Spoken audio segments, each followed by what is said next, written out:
Hello, I am back and I'm going to read part two of uh, this chapter of Noonday's Child, and it's in The Princess Royale. This book can be found on Amazon.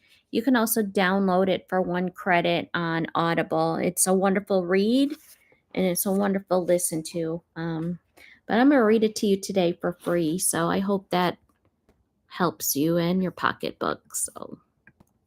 And here we are. We're at the birth of, look at, if you could see that. Look at little Charles, and that's Anne. She was a very happy baby. So I'm going to read. We are at part 3. This is where Anne is nearly 18 months old and her mother becomes the queen. The daughter, Princess Anne, was nearly 18 months old when her mother became the queen. The daughter of the sovereign was thus a future Princess Royale presumptive. If one may nudge the royal prerogative, her grand Aunt Mary had of course been Princess Royale for 20 years, and was happily to be with us for many more years. But Anne was now, at the moment in time, second in succession to the throne. So Charlotte would be the Princess Royal presumptive. That's how she would be at right now. No thought of such matters ever entered her parents' mind in the grief and shock of their hurried return to Britain. The child had been at Sandringham, where Charles was at least dimly understood that his grandfather had gone. Still secure in babyhood, Anne was in her pram in a quiet corner in Clarence House garden as the funeral cortege passed down the Mall. And shortly before Easter, the suggestion that Queen Mother should have the children at Royal Lodge for a few days was one of gentle devices employed to draw her from the shadow world of mourning. Neither the Queen nor Philip wished to leave Clarence House for the cramped and sunless royal suites at Buckingham Palace. They hoped that the palace could be used for official business, while Clarence House remained their private residence. But their adviser, the Prime Minister, Mr. Winston Churchill, regarded the palace move as essential. The royal couple finally left Clarence House on 10 April to spend Easter at Windsor. And, as I have said elsewhere, Edward Halliday's sketches for his conversation piece, Clarence House, captured their last domestic scene in their pleasant home, with Princess Anne alertly building towers with her building bricks upon the floor. Nanny Lightbody bore with fortitude the responsibility of moving the nursery suite to the palace, lock, stock, and toys. Instead of Clarence House's nursery with fresh white walls, the palace room were in need of new paintwork. The Clarence House carpeting nowhere fit the rooms and had to be made up with odd links and patches. It was a case of making do. The Queen laughed at the comparative shrinking of her children. When seen dwarfed in their huge and old-fashioned bathtub, yet Anne had scarcely noticed the change. Accustomed to moving from one royal nursery to another, the cabinet queen, Mary, had given her for her toys, and in reality, her more fragile treasures, still faced her brother's slightly larger cabinet across the room. Anne and Charles still had their own child-sized play tables where, already cupping her brother's nimble fingers, she could mess with plastine to her heart's content. The corgis, like the furnishings, were quickly at home, if not without misadventure or two, in the strange outer corridor. When Charles was absent, Anne still made her pet toy rabbit, Bugs Bunny, the recipient of much conversation, and her newly ordered world remained the same. She's just so unflappable. I mean, of course, she was very young compared to Charles, so She just, by her own nature and her father's nature, she just carries on. When George VI had come to the throne, a governess had instantly instructed his daughters to curtsy to him.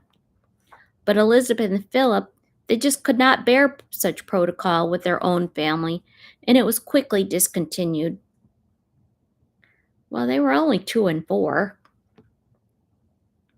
This troubled Queen Mary, who considered that the children should always remain trained in their bows and curtsies, and feared they might all too readily forget the old courtly ways. Charles would always bow obligingly, but when the old queen gently bade her great-granddaughter Anne to curtsy me, the child shyly hung her head, scuffed the carpet with her shoe, and looked vague. "Little donkey," Queen Mary would say fondly. Probably Princess Margaret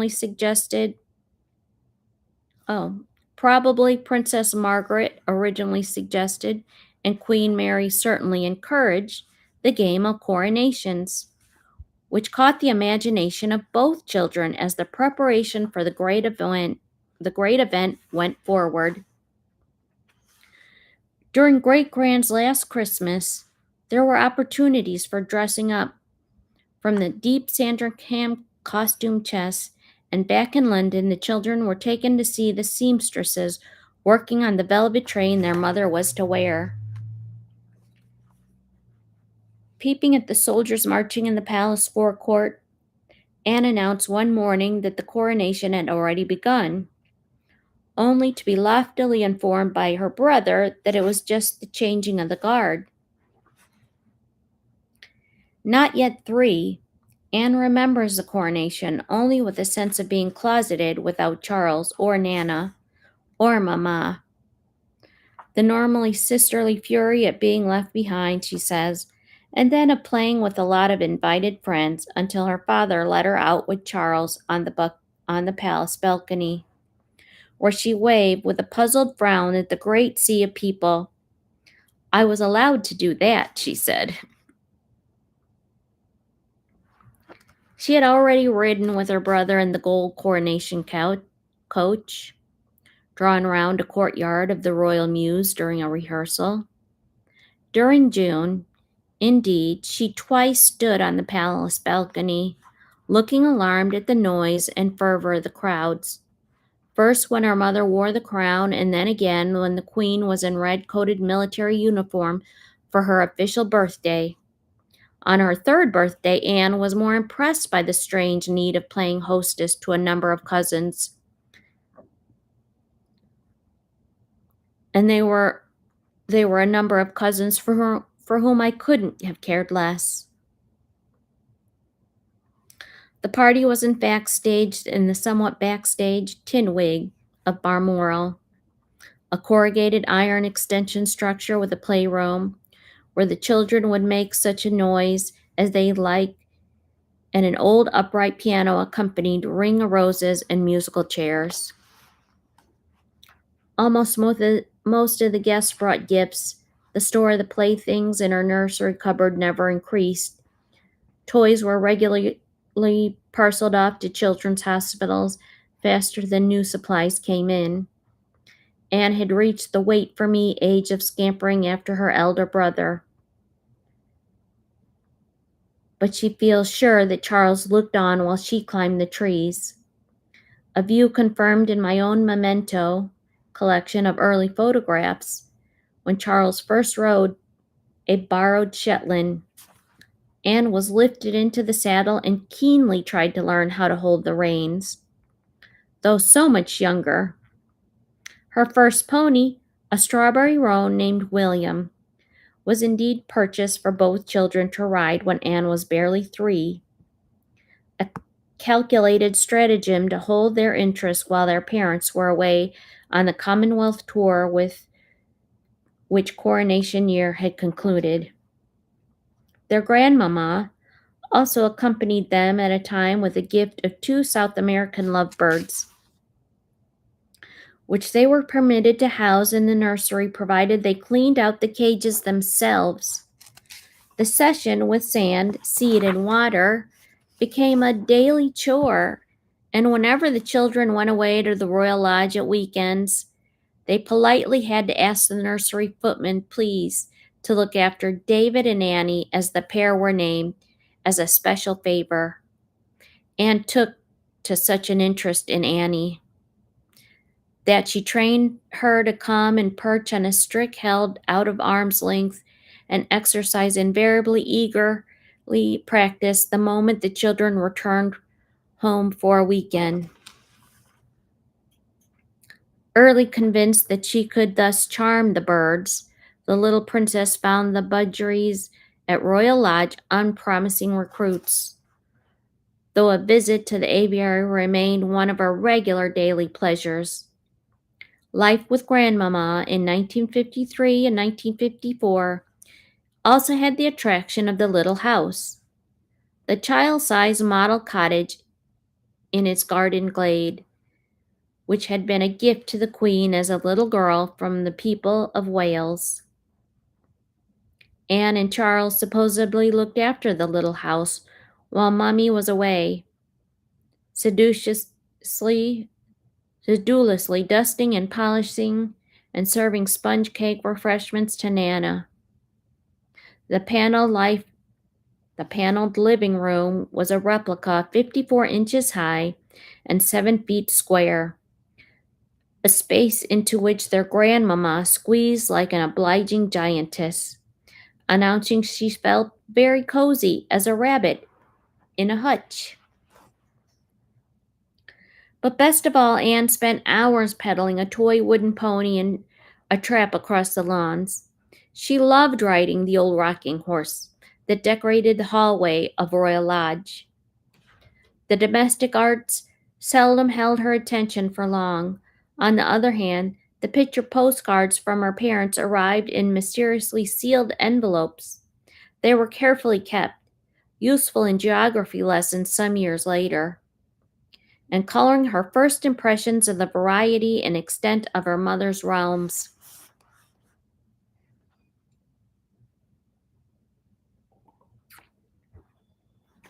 Okay, just a couple more pages to go.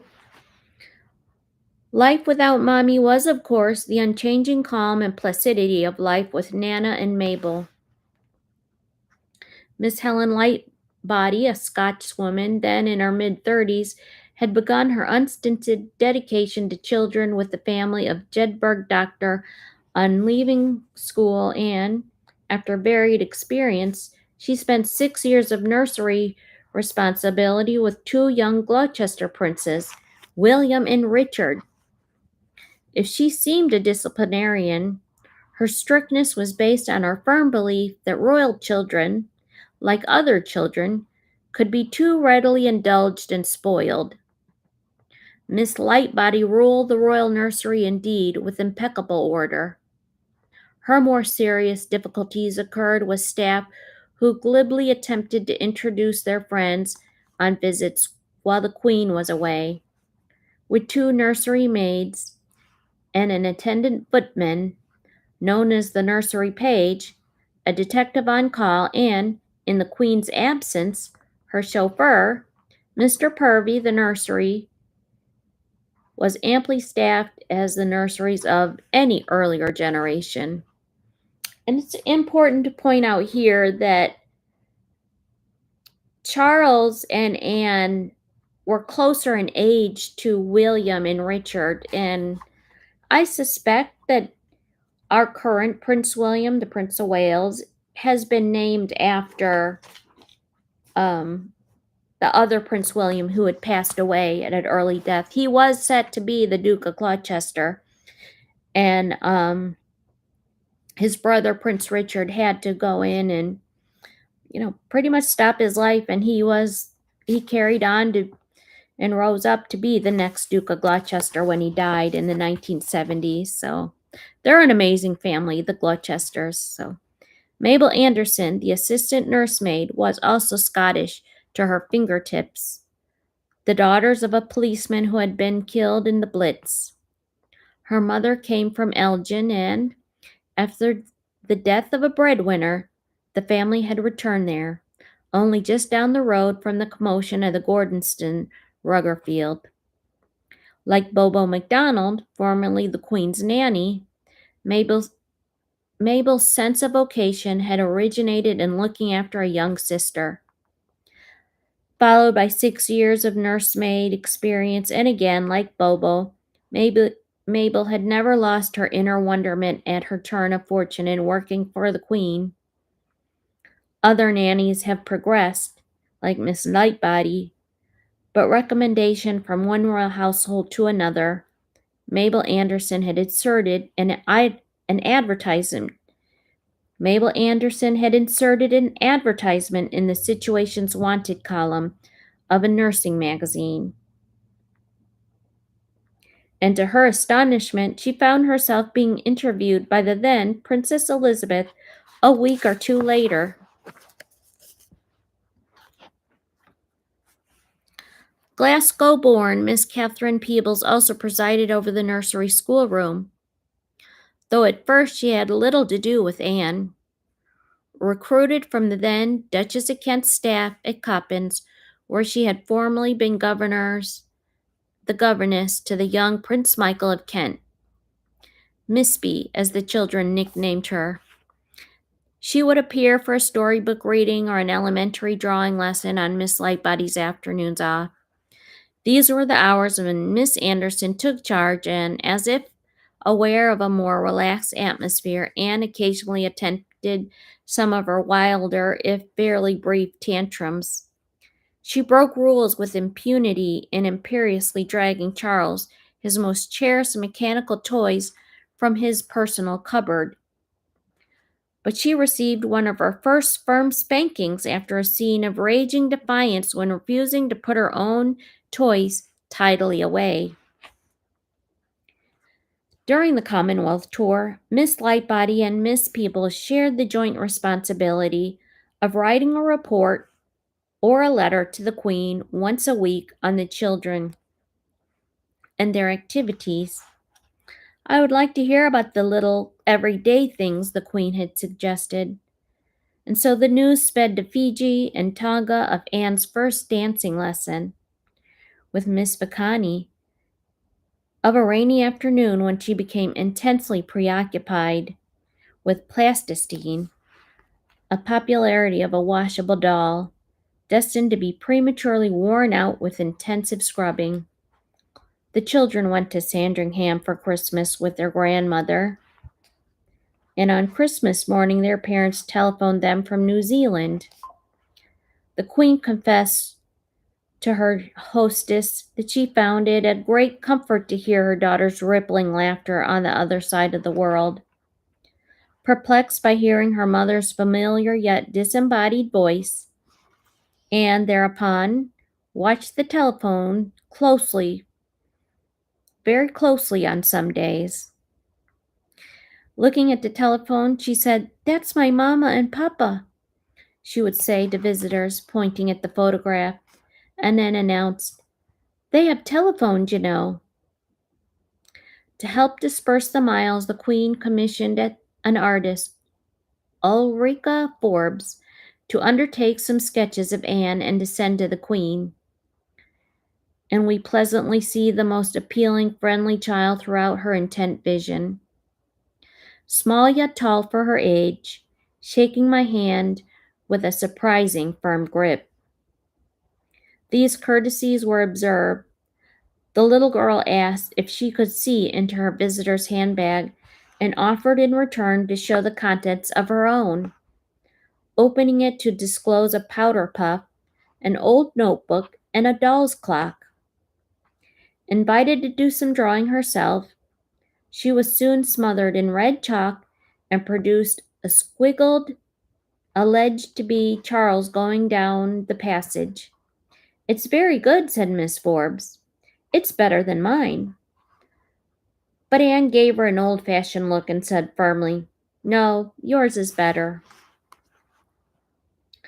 Charles unexpectedly darted into the room one day, and seeing him for the first time, the artist spelled out to Miss Lightbody, "Isn't he Beautiful?" The small boy looked at her straight in the eye and asserted, "I can spell, you know." "Yes," said Anne eagerly. "He can spell Jack."